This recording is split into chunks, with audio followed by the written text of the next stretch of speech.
Let's get ready to rumble!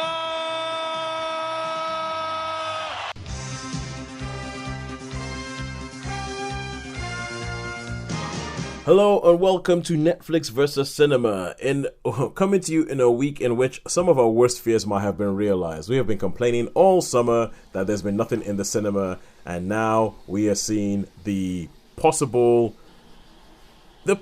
outcome of that, with Cineworld saying they might be going to administration.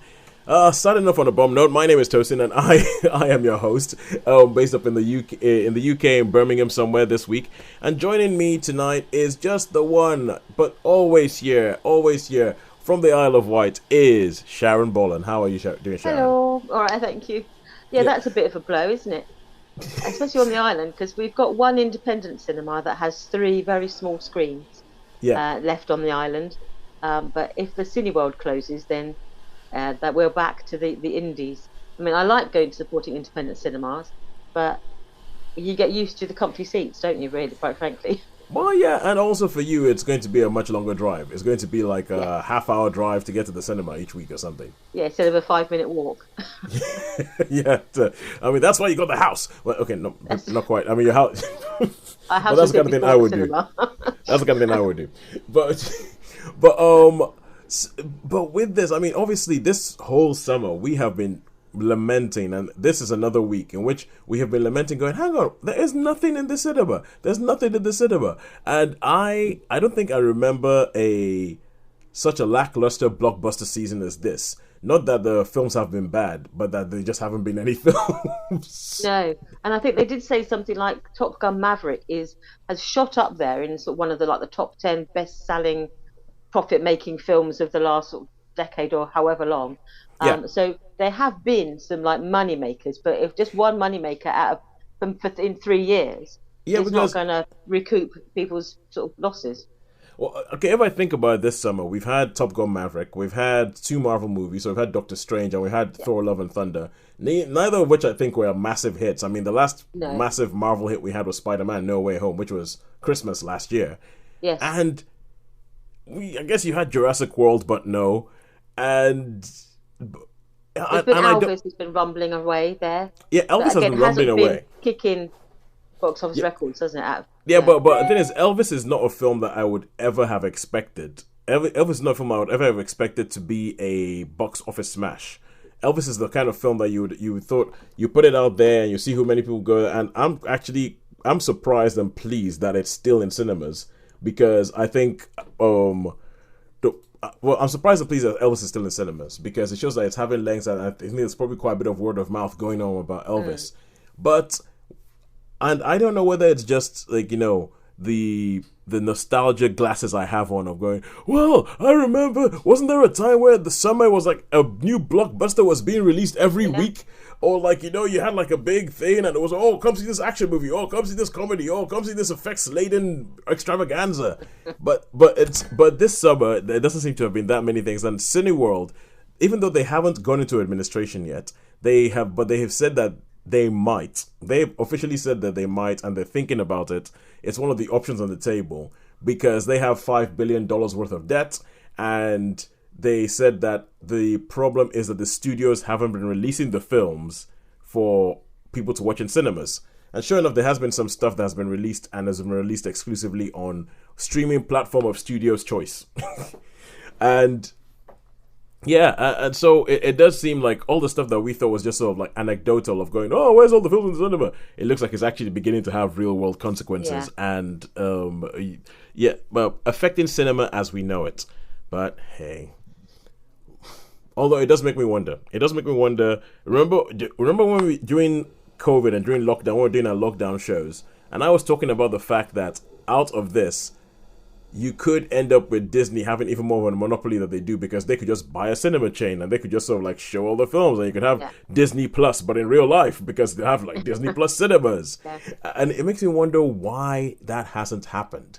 And I'm thinking there must be some sort of union rule or something, or anti-competition law that says that that's not allowed to happen.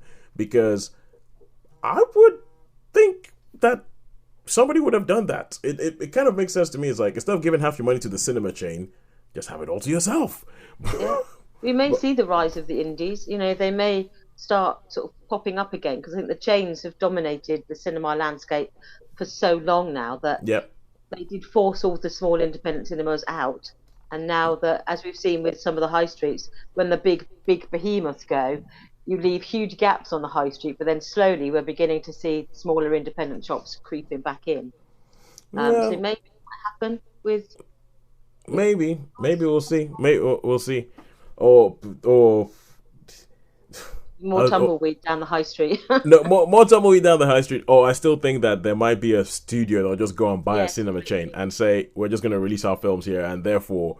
But the problem is that there's going to be a lot of overheads, and it's cheaper for them to. I'm coming fresh onto this recording from this discussion with my wife, and she was sort of saying, well, it's probably cheaper for them to just release stuff on the streaming platform. I'm like, yeah, but you don't want to see Avengers Endgame on a streaming platform. No. You want to see that on a massive screen. I mean, even Jurassic World, I mean, as much as I thought it was meh of a film, you still don't want to be the first place you see dinosaurs to be on your screen, on your TV at home. You want to see dinosaurs running across the big screen. Like we remember the first time we saw Jurassic Park, really. Yeah. You want that going, that wow moment where dinosaurs are brought to life. Yeah. So, you need those wow moments. Yeah. Sorry, I mean, the Cineworld news is going to be in a bit of a melancholic mood. it's going to be a bit of a melancholic existential mood going, They said vinyl was dead, didn't they? They said vinyl was dead 20 years ago. And now vinyl is selling more than CDs in some places. So I think there's always going to be a place for people who say, no, you may tell me it's dead, but I'm not going to believe it. Yes. Okay. But using the vinyl. There's going to be a home for cinema. Yeah, using the vinyl thing, but then cinema might succeed like that, but then cinema will get more expensive, and cinema will become a collector's thing, and it will become like a niche thing, and I don't want that because they only show Stanley Kubrick, the uncut versions of Stanley Kubrick films, in which case it's like maybe a bit too niche. But covering my argument. but we'll see. We'll see what happens. We'll see what life gives us. We'll see as things go forward. To see if Cineworld does, because I mean, and the truth is that you could just have like View. You could have View and Odeon in the background, just waiting and hovering, and waiting for Cineworld to collapse, and then they just go, and then collect all the stuff, like move into the venues and buy all the stuff. But anyway. So anyway, let's move on. So having spoken about the lack of films in cinema and having a couple of weeks where we haven't really had anything to talk about in cinema, this has just become a Netflix show, or Netflix and streaming friends show as opposed to a Netflix and cinema show. We have another week in which we've looked at what's happened. We've looked at what is being released this week, what's being released next week, and realized that we have slim pickings. So this week and next week, we have a grand total of 4 films that we're going to talk about. So we have decided to push Fisherman's Friends 1 and All, and what was the other film you saw in the cinema this week? Bodies. We decided to push those to next week. Both films that, once again, are not showing in my local cinema. So, well done, Isle of Wight. You have more culture than they do up here in the Midlands. But it's, So yeah, we're going to push those to next week, where we'll probably review them along with Beast and maybe something called The Invitation that I've seen the title. I don't even know what that's about. No. Because there's only the 2 of us here this week, we're going to carry on with what we've seen at home. So we're going to kick off first with you, Sharon, and you have seen something that I think it's a documentary. One of those things that Netflix keeps bringing up, going, hey, you want to see this? Hey, you want to see this? Hey, you want to see this? And you're like, leave me alone. But you actually listened and went, yeah, maybe I will see this. Okay. Well, this is Trainwreck, Woodstock 99. So, Sharon, tell us about this. Well, Trainwreck Woodstock 99 is a 3-part documentary series. And as it was a 3-day festival, each part basically takes a day in the life of this festival. And Woodstock 99 was supposed to be a grand return to like the Summer of Love. It was 30 years after the original Woodstock Festival. The original people who devised the original Woodstock Festival coming together to bring a modern vibe to this sort of peace and love with music vibe thing. And they thought, yeah, we'll do it. In the summer of 99, we're going to create a new Woodstock. We're going to make it bigger, better, louder. Yeah. And then basically, more or less from the get-go, things started to go wrong. Because as with the Isle of Wight Festival of the 1960s, the one that everyone talks about on the Isle of Wight that had like 100,000 people camping out across the Downs, they didn't make any money because the people turned up with no tickets. They pulled all the fencing down and then they just streamed in. And this is what similar thing happened in the original Woodstock, that people ended up just the majority of the people there had no tickets, so they decided to put the Woodstock 99 on a disused army airbase. Again, changing the vibe slightly from just like this urban idyll to a former military base. And then they charged a lot of money. they didn't let people take anything in with them, as in no water, no food, no nothing. So they were forced to pay for everything, even water. And it became basically, from having like this free, easy, sort of laid back vibe, it became a commercial enterprise. And basically from the beginning, from its inception, things started to go wrong. They had problems with the contractors, they had problems with the crowd, with the vibe of the crowd was quite aggressive apparently in times, even from the very beginning. And the fact that they were charging people like $4 for a bottle of water as opposed to just like 50 cents outside of the space, these things sort of set off an ugly tone. And over the 3 days, it got progressively worse until it culminated in basically a riot. Lots of the stands were destroyed. There was burning, there was looting, and there were rapes. Raves or rapes? Rapes. Women were assaulted. Good Lord. In this anarchy. The security were basically local college students who were told, if you want to earn $100 over the weekend, come along and you can be security at Woodstock. So there was very little professional security. They ended up bringing the army in at one point because it was just becoming unsafe. But then they refused to go. The fire brigade refused to enter the site because it was unsafe. It just became a nightmare of violence and everything that went wrong. So this documentary basically charts, it sort of points out the warning signs that were ignored, and then it charts how they sort of descended into complete chaos. And how one of the sets there was Fatboy Slim, who had a rave set, and he said his set was basically destroyed while this van basically drove through the crowd. It just appeared, it was been stolen and then driven into the rave. And when they actually security managed to get to this van, they found an unconscious girl in the back of the van who had been assaulted, basically. She was unconscious, partially undressed, obviously had been the victim of sexual violence, and was unconscious, and they believe she was like 14 or 15. Fatboy Slim was like saying this was not what you want when you're having this. Everyone was like pumped up and having a rave, and then this horrible crime was happening literally in the middle of the rave. And so this documentary charts basically how whatever could go wrong with a large festival did go wrong on this event. And it was a combination of the bands they chose. There are a lot of like hard metal acts who were playing. The crowd tends to be young men who got ramped up. Young angry men, and then there was a lot of alcohol was freely available, even though it was almost like it's cheaper than alcohol. There's a lot of drug misuse going on. People could smell it. There was just a vibe that was it was not like that laid back, let's all have a lovely time sort of vibe. Because I remember when this happened. I remember them talking in a big way about, oh God, this is terrible, but I never really paid attention to it. Because I'm not a massive festival goer, so it was not something that was particularly on my radar. But I just remember people saying that it was horrific. And the vibe of this, that when you see the trailers, the unwanted instant trailers that Netflix gives you, it seemed to be like, did you ever watch the Fire Festival documentary? I didn't, but I'm aware of it, so I'm aware that there are similarities. Yeah, absolutely. I wonder whether it's made by the same people. But okay, with all these things, was it something that you would recommend watching? I would say yes and no. I mean, apologies. My daughter's having a nappy changed and she doesn't like it. She wants none of that. I'm not playing that game. Yeah. Yes and no, because the subject matter was quite grim. So it's quite intense. But I thought it was interesting because obviously I'm on the Isle of Wight, as we sort of mention every week, And the Isle of Wight it's like Glastonbury, has had a festival. You know, they did loads in the 60s, and they revived it a number of years ago. So we have an annual music festival that varies in size from 50,000 to 70,000 people, and it's literally sort of 2 miles from where I live.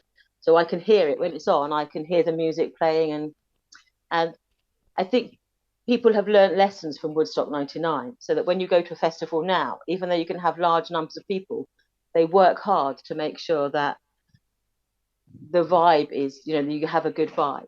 Yes. Though I think trying to prevent drugs from getting in is almost like an unwinnable battle. But because I was uncomfortable with the last time I went, because you can smell cannabis blowing in the breeze, which I don't want when I'm at a festival. I want to listen to music, not sort of be surrounded by other people's criminality. But so it's a cautionary tale, but it was worth it. If you like festivals and you are interested in documentary, you know, true event documentaries, then I would say it's worth it. So I would probably give it a 3. I mean, because it was interesting. I wasn't involved because I hadn't been to Woodstock, but it did basically mark the end of that sort of festival in America to a large extent. Whereas in this country, we've got Glastonbury, we've got Festival Reading. There's loads of festivals. They're part of the British summer. Yeah, because I know in America they still have Coachella. They have Coachella, and they have South by South, and I feel like Coachella seems to have taken a lot of stuff from Glastonbury, but it also is a lot more polished, corporate than Glastonbury. I mean, Glastonbury definitely has its corporate thing. If you compared like the original Glastonbury to what it is now. Yeah. Sorry if I sound like I'm far away. My daughter is playing with my daughter is playing with the microphone with the recording equipment. But but Glastonbury still has that sort of like, you know, free spirit thing, and I think Coachella is a bit more kind of no, this is commercial, but it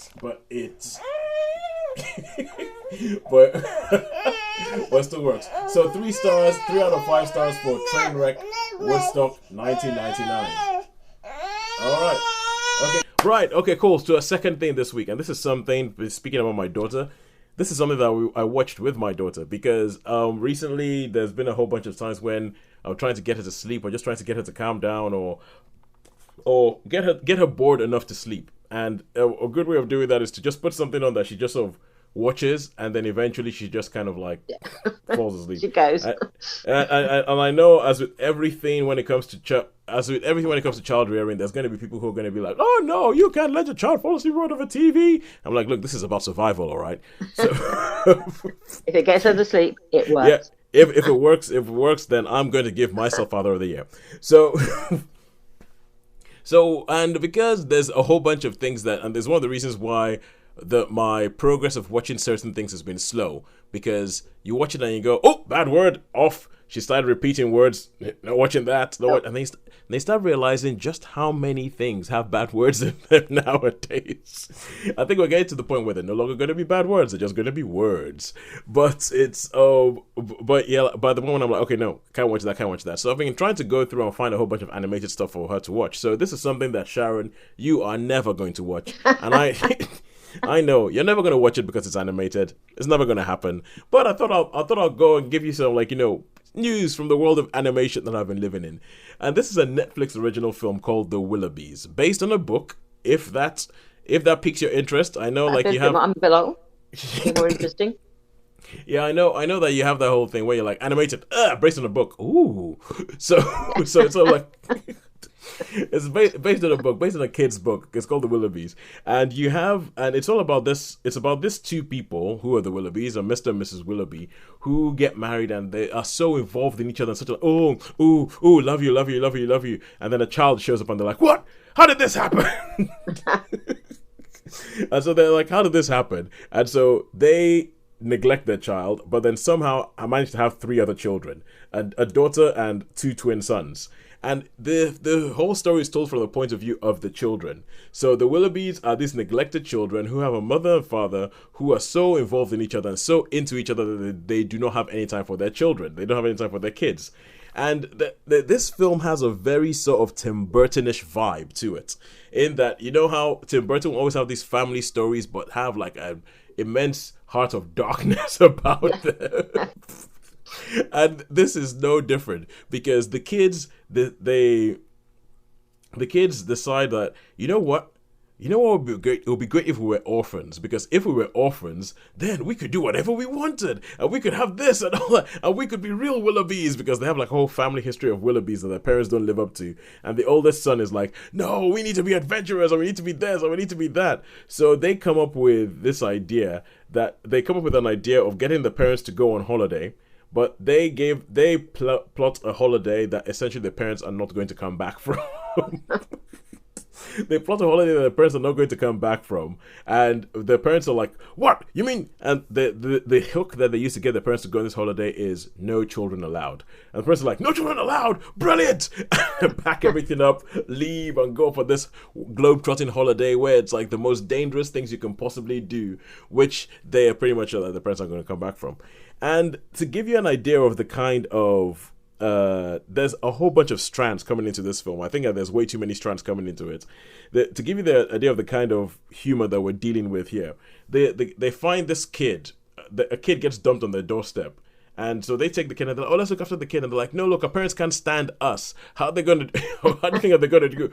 How do you think they're going to handle another kid who just shows up? And then they go, oh, what should we call her?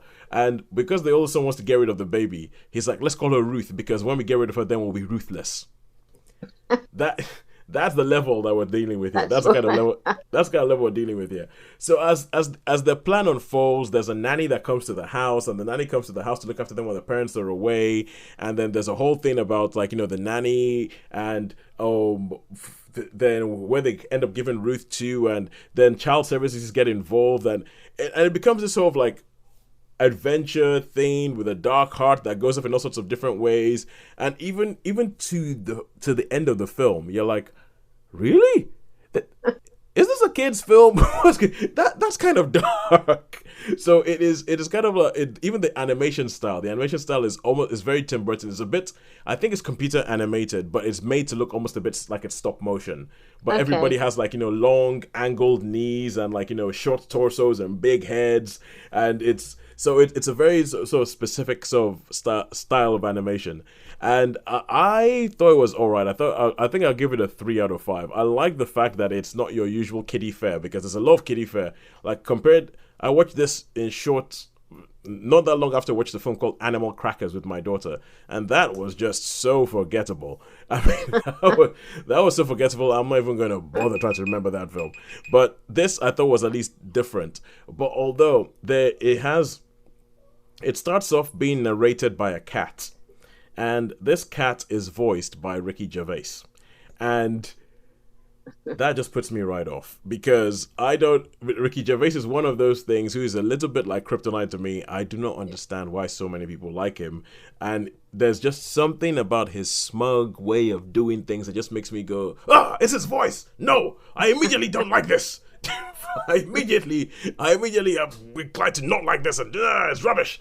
So I would give the Willoughbys 3 out of 5. I think if you wanted animation kid story that isn't your usual kid story, has a little bit of darkness in it, that is quite amusing in some bits, I would recommend the Willoughbys. So that's 3 out of 5 for that. And now we go back to you for the final thing we're going to be talking about this week, and that is Purple Hearts, which is also on Netflix. Yes. This is, again, one of the ones that I was sort of bludgeoned into watching, really. Because by the Netflix algorithm. Yeah, I couldn't, get away from it. Every time if I was like looking for anything, it would just like pop up on every list. It'd be like, okay, I'll watch it. You want to watch a horror movie? Purple Hearts. Want to watch a rom-com? Yeah, Purple Hearts. Yeah, it'd be like. Are you looking for something that isn't animation? Purple Hearts. So it's just like, just watch it. And it's just like, oh, okay. It's not that long. I can sit through most things for. I was going to say I could sit through anything for an hour and a half, but then I did watch Persuasion, so it's like, no, that's just not true. So, yeah, it was not that long, so I could watch most things. So yeah, Purple Heart is I don't know if you'd call it a romantic comedy, because it's not really a comedy, but it's sort of like a romantic film, basically, aimed at a younger market. Yeah, aimed at an audience younger than me, so I acknowledge all that at the get-go, that I probably, even though it badgered me to death to watch it, I am probably not the target audience. Yeah. It is basically set in America. The two main characters, first one is a young woman who has recently been diagnosed as being diabetic, And anywhere else in the world, that would be like so what? An interesting side issue. But in America, apparently that is a serious problem, because to pay for your insulin is insurance. And because she works as a waitress and she has got no family who can help support her, she cannot basically afford her insurance, and she cannot afford to pay for her own insulin.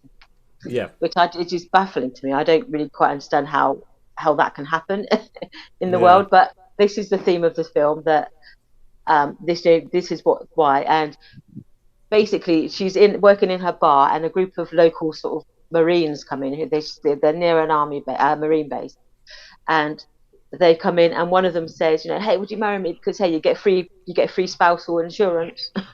Oh yeah. And then for the soldier, you get married quarters, and you get married men's allowances, and you get lots of money.